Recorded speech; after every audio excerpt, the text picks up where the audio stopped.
1 Reis 19, verso 1. Tua graça impressionantemente me abraça. Eu vou dar início à leitura e logo após, irmãos, eles podem estar se sentando, amém? Diz assim a palavra do Senhor. Primeiro livro dos Reis, capítulo 19, verso 1. E Acabe fez saber a Jezabel tudo quanto Elias havia feito, e como totalmente matara todos os profetas à espada.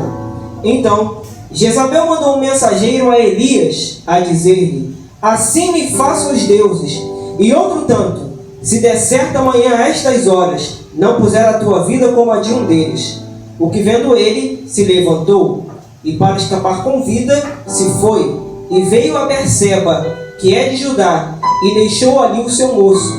E ele se foi ao deserto, caminho de um dia, e veio, e se assentou debaixo de um zimbro, e pediu em seu ânimo a morte, e disse: já basta, ó Senhor, toma agora a minha vida, pois não sou melhor do que meus pais. A igreja ela pode se sentar nesse momento, em nome do Senhor Jesus.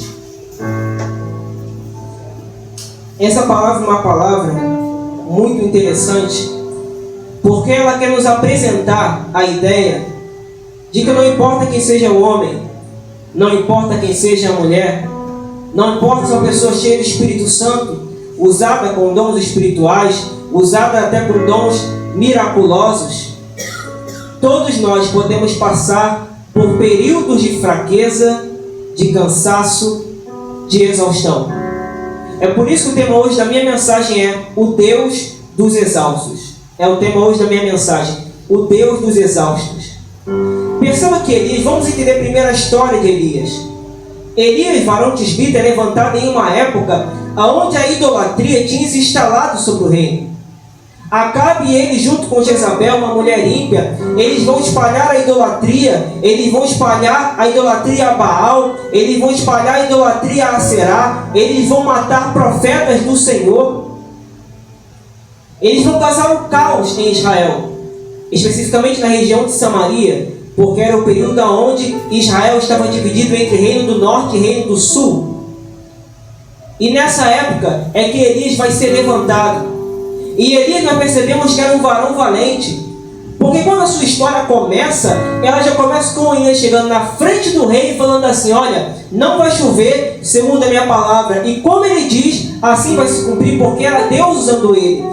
E Tiago nos testifica que ele orava incessantemente para que não chovesse, antes de ir até o próprio rei.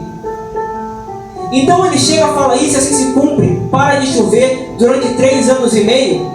Ele é direcionado por Deus para ficar no ribeiro de Querite, onde ele é sustentado por corvos. Então ele é alguém acostumado com o poder de Deus. Logo após ele vai até uma mulher viúva, e sendo usado por Deus, se multiplica a farinha, se multiplica azeite, e depois ele ainda vai orar por um menino que estava morto e vai voltar à vida. Era alguém acostumado com a obra miraculosa do Senhor. Se isso não bastasse, logo após os 3 anos e meio, ele vai ter um encontro com Acabe. Haverá uma reunião no Monte Carmelo com os falsos profetas. Os falsos profetas vão pedir por fogo e não vai ter fogo. E quando Elias ora, tem fogo caindo do céu. E se não fosse apenas isso, ele ainda manda: mate os falsos profetas, e assim vai se cumprir. E se não bastasse isso, depois ele vai orar por chuva, que é um texto conhecido: eu vejo uma pequena nuvem como a mão de um homem. E assim se cumpre, vem a chuva. Ele era alguém acostumado com o poder de Deus. Ele era alguém acostumado em ser um homem corajoso, em ser um homem a estar de frente com autoridades, em ser um homem a dizer a verdade, não importa a quem. Um homem cheio de força do Espírito Santo, porque quando vem a chuva, ele corre mais que o carro de Acabe, quando a chuva retorna. Agora fica a pergunta: como é possível que um homem com coragem para encarar um rei, com coragem para encarar todo Israel, para encarar falsos profetas, agora está fugindo por causa de uma mulher? Talvez alguém diga assim: porque ele estava sendo ameaçado de morte. Mas não é a primeira vez que ele é ameaçado de morte. E por que agora ele foge? Entenda uma coisa: muitas vezes nossos cansaços, nossa exaustão começa pela frustração. Começo pela frustração. Por quê? Qual era a expectativa de Elias? A expectativa de Elias era: eu vou pregar, eu vou fazer o que Deus me mandou fazer, eu vou fazer a palavra do Senhor ficar conhecida entre o povo, vou mostrar para eles o pecado deles, e quando eu fizer isso, eles vão se arrepender, Israel vai se arrepender, Acabe vai se arrepender, Jezabel vai se arrepender. Só que não é isso que acontece. Então, devido a uma expectativa que ele criou de ver um povo arrependido, e essa expectativa não ter se cumprido, gera nele uma frustração. E essa frustração quebra todas as características dele, de coragem, de força, de vigor. Nossos cansaços muitas vezes começam assim, pelas frustrações. É a frustração de você não estar conseguindo cuidar da sua família. É a frustração de você não estar vendo o seu familiar convertido. É a frustração de você não estar vendo projetos realizados. É a frustração até, quem sabe, de estar fazendo a obra de Deus, mas não estar vendo ainda os frutos desse trabalho. E essa frustração leva Elias ao medo. Ele pensou: é assim que vai terminar a minha história? Como os outros? A minha história vai se terminar assim, sendo o último profeta a ser morto em Israel. Esse é o fim da minha história. Toda a minha batalha, toda a minha guerra, tudo que eu fiz foi para isso, para terminar morrendo e Israel continuar na idolatria. Era o pensamento dele. Todo o meu esforço foi em vão. E quem sabe não é o que nós passamos muitas vezes. Todo o meu esforço tem sido em vão. Toda a minha luta tem sido para nada. Tudo que eu tenho feito, tudo que eu tenho batalhado, não tem me levado a lugar nenhum. Então por que ainda estou batalhando? Por que ainda estou lutando? Será que alguma coisa que eu faço vale a pena? É interessante que o mesmo Tiago, que apresenta em sua epístola que ele orou para que não chovesse, é também quem fala: Elias era homem sujeito às mesmas paixões que nós. Elias não era um super-herói. Elias não era um robô. Era sim um grande profeta, mas era ser humano como nós. Tinha questionamentos como os nossos. Tinha dores como as nossas. Tinha preocupações como as nossas. Ele também era um ser humano. Todos os profetas, no fim de tudo, eram seres humanos que sentem dores, sentem tristeza, sentem fraqueza, sentem cansaço, sentiam cansaço, assim como nós sentimos. Eles não são diferentes de nós e sofriam como nós também sofremos. Nós vimos aqui na história que ele tem medo. Essa frustração leva ele a ter medo de Jezabel. O homem corajoso agora tem medo e foge. Ele vai deixar o seu servo na região de Berseba, como lemos. E voltando aqui agora para o versículo 4, leiam junto comigo. E ele se foi ao deserto, caminho de um dia, e veio, e se assentou debaixo de um zimbro, como se fosse uma moita, e pediu em seu ânimo a morte. Perceba, o homem corajoso, o homem de vigor, o homem de energia, que estava disposto a enfrentar todo mundo, tem medo. Deixa o seu servo no lugar seguro, e depois ele vai se esconder. Vai para um lugar isolado, porque muitas vezes nossas dores nos levam também ao isolamento. Você não quer ver mais ninguém, você não quer conversar com mais ninguém. Perceba que ele não vai pedir ajuda a nenhum profeta, até porque ele achava que ele era o último. Ele vai embora, ele se esconde, ele diz: acabou minha vida. Ele se isola. Talvez você, alguém que está aqui, tem também se isolado.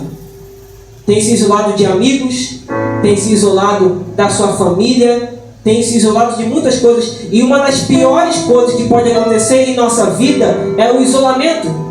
Porque a palavra de Deus esclarece que se tem dois, um pode aquecer o outro, mas se um estiver sozinho, como vai se aquecer?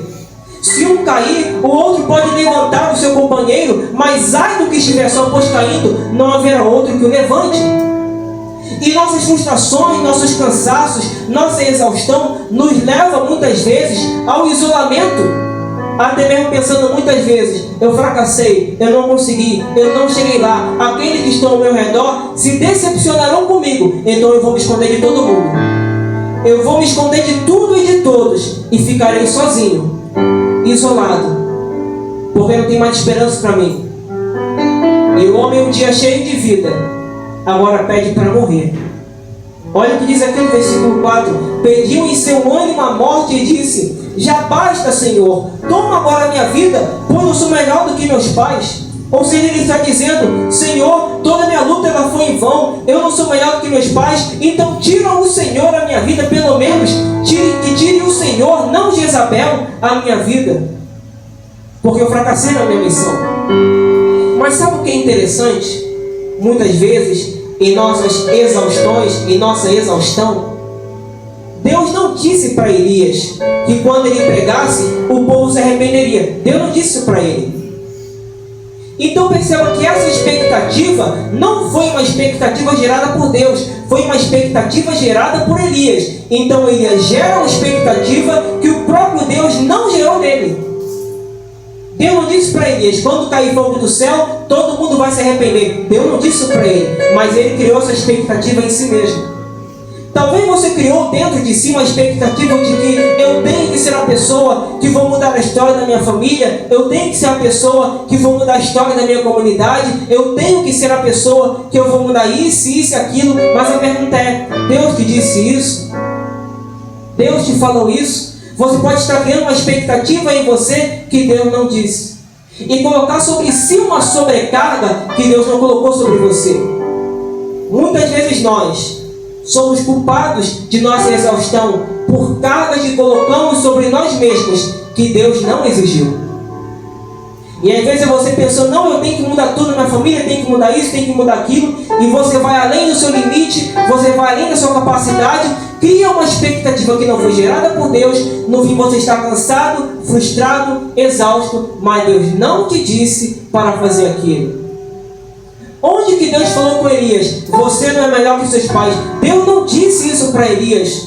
Não há nenhum momento que Deus chega para Elias e fala: olha, Elias, você fracassou e você não é melhor que seus pais. São rótulos que nós colocamos sobre nós mesmos e nossos cansaços.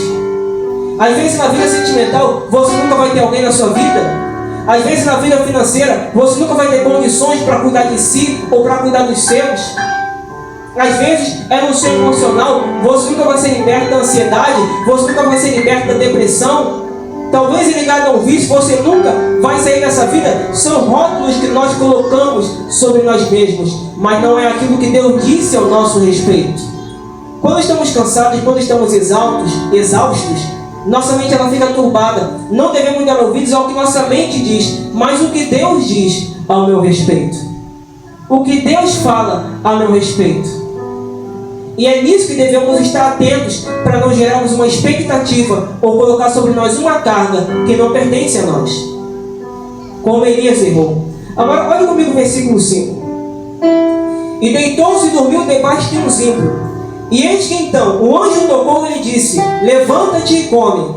E olhou, e eis que a sua cabeceira estava um pão cozido sobre as brasas, e uma botija de água. E comeu e bebeu e tornou a deitar-se. E o anjo do Senhor tornou segunda vez, e o tocou e disse: levanta-te e come, porque muito comprido te será o caminho. Levantou-se, pois, e comeu e bebeu. E com a força daquela comida, caminhou 40 dias e 40 noites até Horebe, o monte de Deus. Nós entendemos a primeira parte. Um Elias cansado, um Elias exausto, um Elias frustrado, um Elias querendo a morte. Quem sabe você se identifica com alguma dessas coisas, ou quem sabe com todas elas. Agora olha como é que Deus trabalha com Elias. Primeiro, dá a ele pão e água. Envia um anjo, o anjo chega a ele com pão e com água, e sabemos que é um símbolo também de Jesus na história, porque Jesus ele é o pão vivo que desceu do céu, e ele também é a água da vida, é ele que nos dá água que jorra para a vida eterna, que salta para a vida eterna. Mas ele fala: levanta-te. É como o anjo fala para ele: levanta-te e come. Ou seja, Deus ele está disponível para todos, para renovar a cada um, mas ele nos pede para nos levantarmos. Agora entra a pergunta: o que é esse se levantar? Para Elias era literal: levanta-te e come. Mas e para nós? Por exemplo, quantos creem aqui que Deus ele renova os que o buscam? Levantem a mão. Quantos creem que Deus renova aqueles que o buscam? Muito bem, todos creem nisso. Agora entra a pergunta que você não precisa levantar a sua mão: quantos buscam aquele que pode nos renovar? Porque entenda uma coisa: todo mundo crê que Deus renova. Todo mundo crê que Deus fortalece, todo mundo crê que Deus ajuda em nossas fraquezas. Mas quando se ajoelham para orar e pedir a Deus ajuda? Todo mundo crê que Deus ele carrega nossas angústias, mas quantos se ajoelham ou impedem, da forma que seja, e falam com Deus de suas angústias?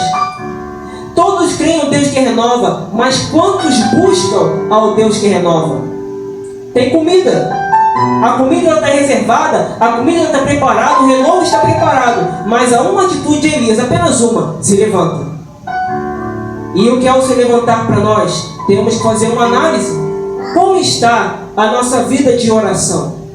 Vida de oração não é aquela oração rápida no dia e depois uma oração rápida no fim do dia para cumprir sua meta com Deus, sua cota com Deus, como se fosse um trabalho, como se fosse uma empresa. Não, é você desenvolver relacionamento com Deus. Perceba as orações de Davi que ele transforma em salmos. Não é apenas alguém pedindo por socorro, é alguém que pede por socorro, entendendo quem Deus é, porque tem relacionamento com Ele, tem intimidade com Ele, e eu não consigo confiar em quem eu não me relaciono. Tem muita gente que fala: eu confio em Deus, mas não se relaciona com Deus. E se a fé é um dom que vem de Deus, ela não terá essa fé quando vierem os dias maus. Ela não terá essa fé quando vier a angústia. Ela não terá essa fé quando vier a aflição, quando vier a dor, quando vier o sofrimento. A comida está disponível, mas precisamos nos levantar e fazer uma análise, um feedback, podemos dizer assim, de como está a nossa vida com Deus, se temos nos relacionado com Ele. Porque a melhor confiança é a confiança naquele em quem eu tenho intimidade, é a confiança no amigo, é a confiança no familiar, é a confiança em um Deus que é Pai. E eu preciso me relacionar com Ele. Precisamos nos levantar. E fala: levanta-te e come. Ele come e volta a dormir. O anjo chama ele segunda vez. Ele come segunda vez e fala. E com a força daquela comida, ele caminha por 40 dias até Horebe, o monte de Deus. Isso é muito interessante. Porque Horebe já foi lugar também de manifestações de poder de Deus para Moisés. Então, qual a expectativa de ir até Horebe? Eu vou chegar em Horebe e haverá uma manifestação grandiosa do poder de Deus. Deus ele vai falar comigo como falou com Moisés, de maneira grandiosa, de maneira maravilhosa, quem sabe com trovões, quem sabe com fogo, como ele pode aparecer. E aí vira mais um ponto muito interessante, que às vezes, para Deus cuidar de nós, tratar conosco ou falar conosco para nos renovar em nossa exaustão, Ele não vai usar coisas grandiosas, e você vai entender o porquê. Versículo 9: E ali entrou numa caverna e passou ali a noite. E eis que a palavra do Senhor veio a ele e lhe disse: Que fazes aqui, Elias? E ele disse: Tenho sido muito zeloso pelo Senhor, Deus dos exércitos, porque os filhos de Israel deixaram o teu concerto, derribaram os teus altares e mataram os teus profetas à espada, e eu fiquei só, e buscam a minha vida para me tirarem. Ele chega, olha como é que Deus vai tratar ele agora. Quando ele chega em Horebe, ele vai numa caverna, se escondeu outra vez, ele ainda não estava sarado, curado. E aí Deus fala: O que fazes aqui, Elias? Isso também é muito importante. Cada detalhe na palavra é importante. Eu já vi algumas vezes pessoas pregarem, até pessoas de Deus pregarem assim, que Deus disse: O que fazes aí, Elias? Mas isso está errado. Se Deus dissesse: O que fazes aí, Elias? É como se Deus estivesse aqui e, por exemplo, Elias estivesse ali onde o Gabriel está. Isso é aí, ou seja, eu estou distante da pessoa, estou falando com ela. O que fazes aí, eu estou distante. Mas quando Deus fala, e é o que está na palavra, é o termo correto, o que fazes aqui, é um Deus que está perto dele, do lado dele, perguntando: está fazendo o que aqui? Não é um Deus distante, é um Deus que está perto com ele na caverna. Aleluia. Então ele é Deus sim que está conosco nas vitórias, ele é um Deus sim que está conosco nas bênçãos, mas ele também é um Deus que está conosco em nossas cavernas, que não são cavernas literais, mas são cavernas que nós criamos. Quem sabe a sua caverna é o seu banheiro, porque é no banheiro que você se esconde para poder chorar e para ninguém ver.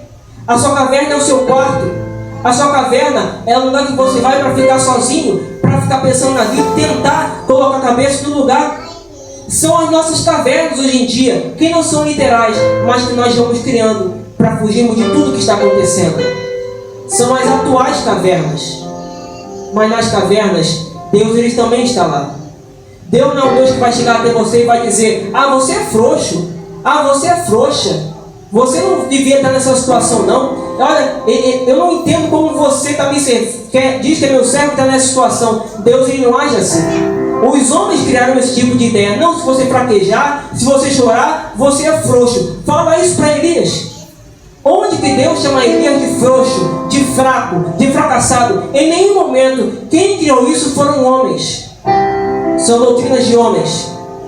Ele é Deus que nos chama a ter fé, mas que se nós naufragarmos, como foi cantado aqui, como Pedro, Ele é o Jesus que repreende, sim. Por que você teve pouca fé? Mas é também o Jesus que te levanta, te faz voltar para o barco andando sobre as águas. Ele é um Deus que se nos repreende, mas também é um Deus que nos ajuda. Ele é um Deus que nos põe de pé. Ele é um Deus que nos socorre. Ele é um Deus que entende nossas fraquezas, nossas tristezas, nossas angústias, e nos entende como ninguém mais nos entende. Ele vê aquilo que ninguém vê. Ele sabe aquilo que ninguém sabe. E Ele conhece dores que ninguém mais conhece, nem sua família, mas Ele conhece. E Ele vê cada uma delas. Então Elias expõe diante de Deus a dor dele, porque isso é o importante, é expor a Deus a sua dor, é expor a Deus a sua angústia. Ele fala: Senhor, eu tenho sido zeloso até aqui, eu tenho sido fiel ao Senhor, e nada mudou. Mataram os seus profetas, agora eu estou sozinho, e querem me matar também, querem tirar a minha vida. Ele está expondo a Deus a dor dele. Isso é terapêutico. É você colocar para fora a dor que está sendo causada, a ferida que está sendo causada aqui dentro. Deus, ele é um Deus que é um terapeuta também. Ele estava tratando assim com eles, perguntando: o que está acontecendo com você? Fala com Deus. Expõe diante de Deus com detalhes as suas dores. Dá tempo a isso. Você não dá tempo para redes sociais, você não dá tempo para tanta coisa. Dá tempo para Deus também.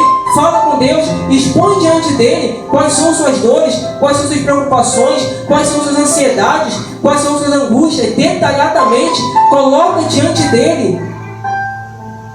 E ele vai ajudar você, mas ele quer que você fale com ele, converse com ele, como um amigo, como um pai que tem cuidado de você. Exponha diante dele aquilo que você tem passado, o que você tem vivido e tem enfrentado. Coloque diante do Senhor. Pode talvez você diga: mas é algo muito bobo. Para Deus nada é bobo. Para Deus, aquilo que te incomoda, aquilo que tem te trazido ansiedade, preocupação, para Ele é importante. Exponha diante dele. Coloque diante do Senhor o que tem te causado ansiedade, angústia, sofrimento, aflição. Coloque diante do Senhor. Ele alguém está dizendo: Senhor, eu tenho sido zeloso até aqui. Quer dizer, então a frase que ele está usando é: eu tenho me esforçado, eu tenho feito de tudo, mas não tem acontecido nada, e ainda por cima eu estou sozinho. E nós não dizemos isso muitas vezes. Essas mesmas palavras: eu tenho me esforçado, não tem acontecido nada, eu estou sozinho. Não é uma frase que nós muitas vezes repetimos em nossas tribulações? Senhor, eu estou me esforçando nisso, Senhor, eu estou me esforçando naquilo, mas nada está acontecendo. Eu não vejo uma luz no fim do túnel, eu não vejo uma saída, eu não vejo uma solução. Parece que todo o meu esforço é em vão. E ainda por cima eu estou só. Amigos me abandonaram, familiares me abandonaram, todo mundo me deixou. Como eu falei, Elias era homem sujeito às mesmas paixões que nós. Agora vamos ver como Deus vai continuar a tratar dele. Versículo 11. E ele lhe disse: sai para fora e põe-te neste monte perante a face do Senhor. E eis que passava o Senhor, como também um grande e forte vento, que fendia os montes e quebrava as penhas diante da face do Senhor. Porém o Senhor não estava no vento. E depois do vento, um terremoto. Também o Senhor não estava no terremoto. E depois do terremoto, um fogo. Porém também o Senhor não estava no fogo. E depois do fogo, uma voz mansa e delicada. E sucedeu que, ouvindo a Elias, envolveu o seu rosto na sua capa, e saiu para fora, e pôs-se à entrada da caverna. E eis que veio a ele uma voz que dizia: que faz aqui, Elias? E ele disse: eu tenho sido em extremo zeloso pelo Senhor, Deus dos exércitos, porque os filhos de Israel deixaram o teu concerto, derribaram os teus altares e mataram os teus profetas à espada, e eu fiquei só e busco a minha vida para me tirarem. Perceba, Deus fala com ele: sai para fora, agora eu vou tratar de você, sai para fora da caverna. Quando ele sai, ele vê terremoto, ele vê fogo, Nós vemos aqui que ele também vê um forte vento. Mas olha que interessante, Deus não estava em nenhuma dessas coisas. Entenda uma coisa, era Deus sim agindo naqueles sinais, mas Deus não fala com ele em nenhum daqueles sinais. Deus só fala através de uma voz mansa e delicada. Lembra que Horebe era um lugar conhecido como um lugar de grandes sinais, um lugar de sobrenatural? Porque Deus falou com Moisés lá.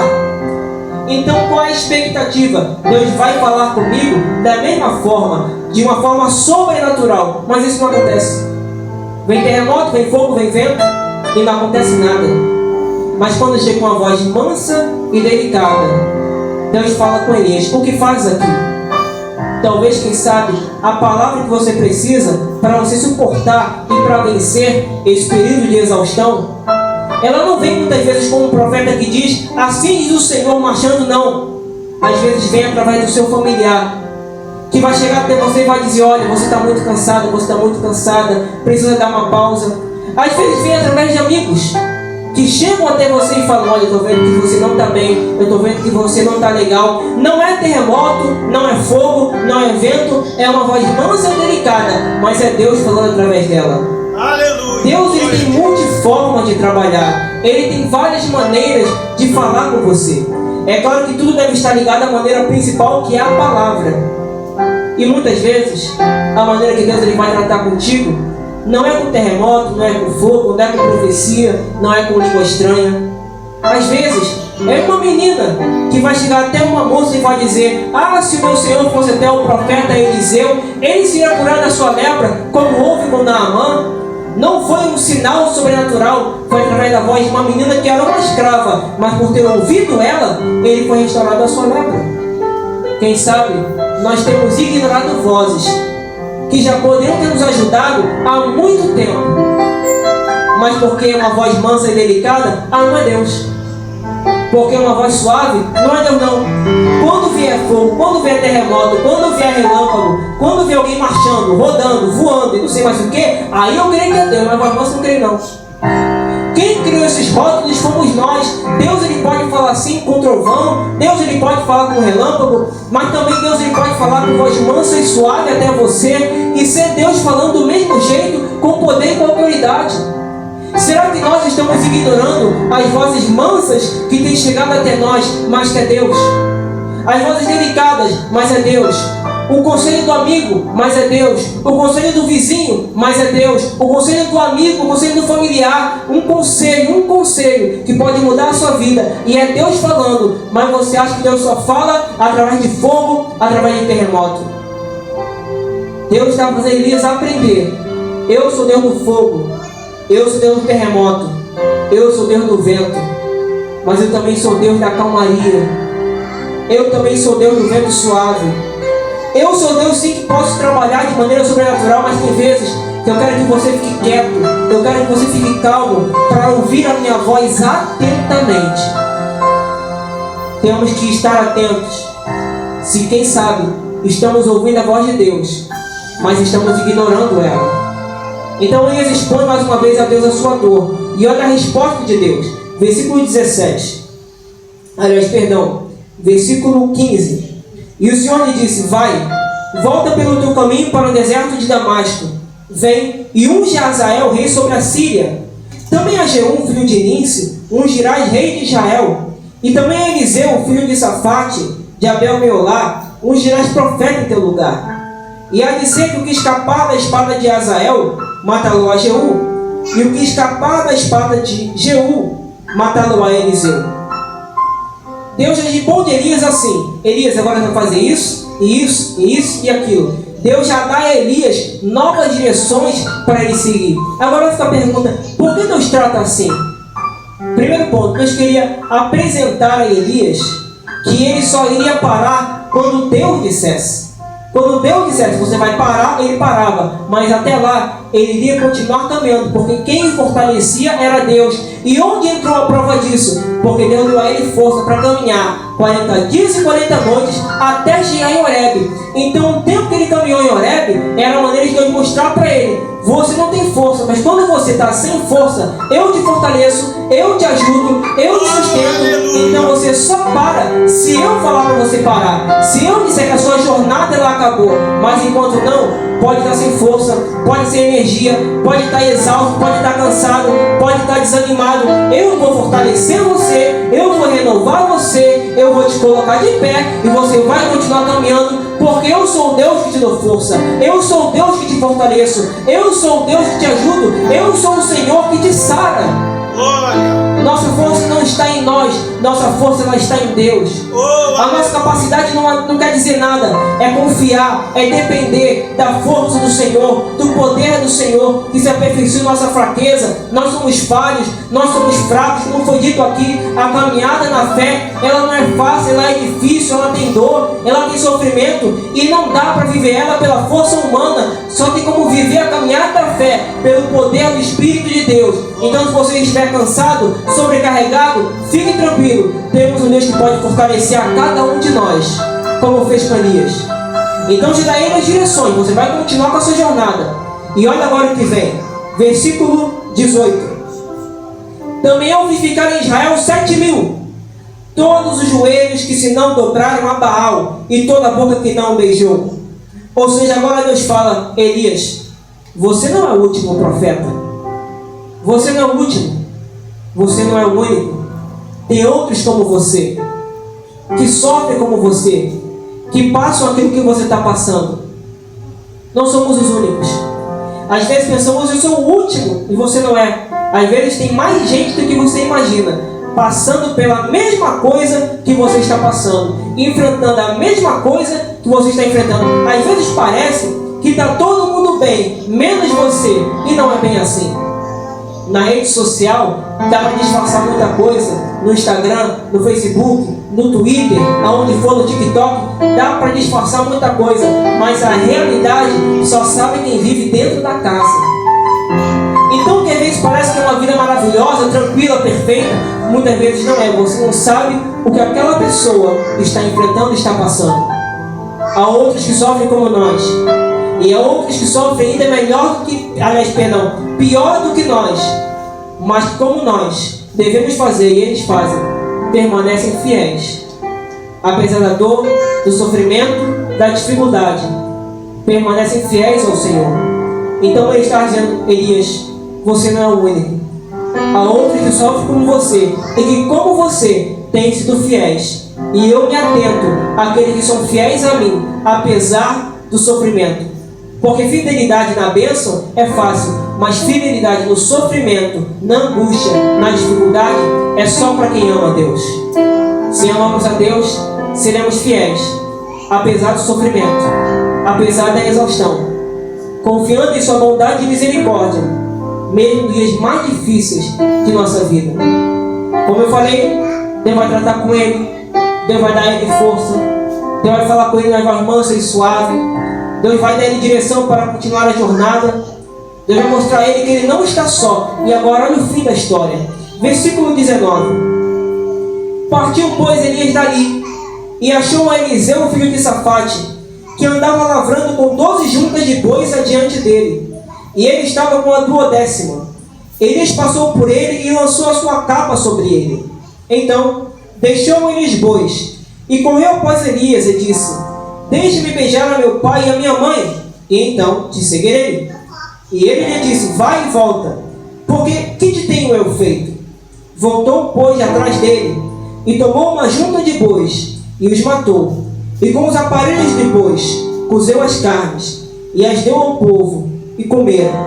Então se levantou, e seguiu a Elias, e o servia.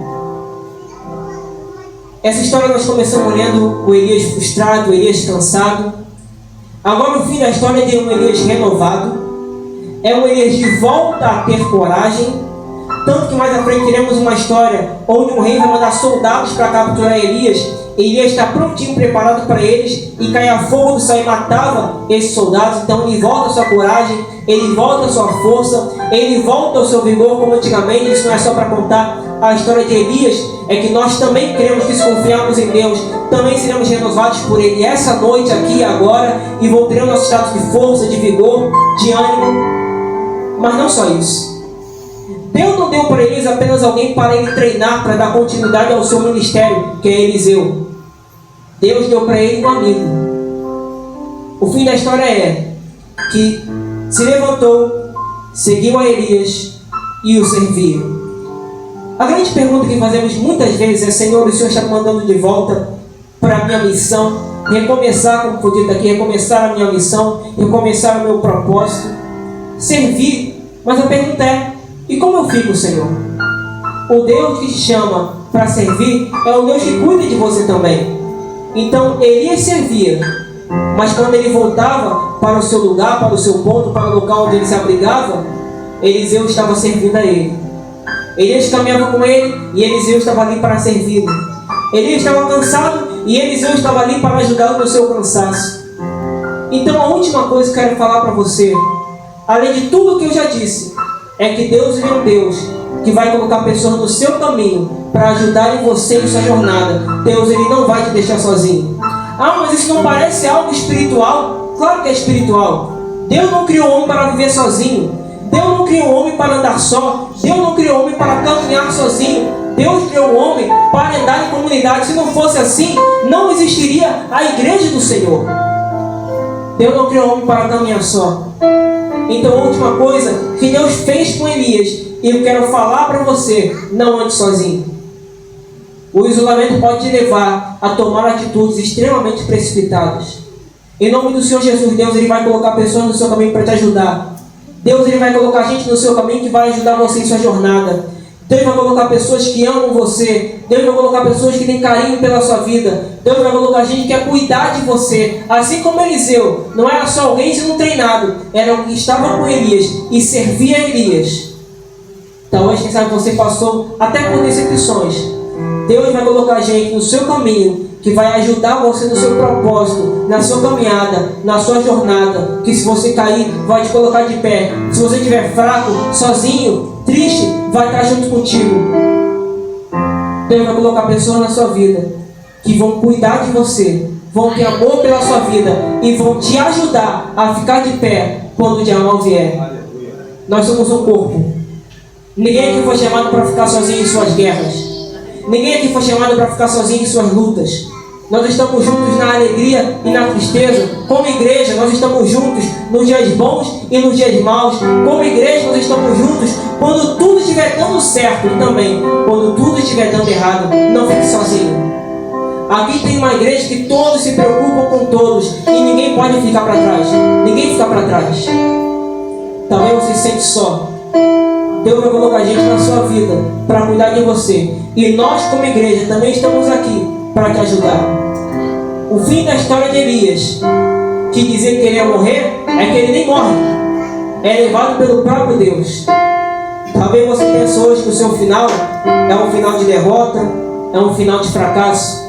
Mas quem determina o seu final não é você, não é Jezabel, não são seus adversários, não são suas ansiedades. Quem determina o seu final é o Senhor. O seu final é determinado por Deus. O seu final está na mão do Senhor. A sua vida está na mão de Deus. Então entregue sua vida a Ele. Confie nele. O Deus dos exaltos está aqui e Ele vai levantar você nessa noite. Amém?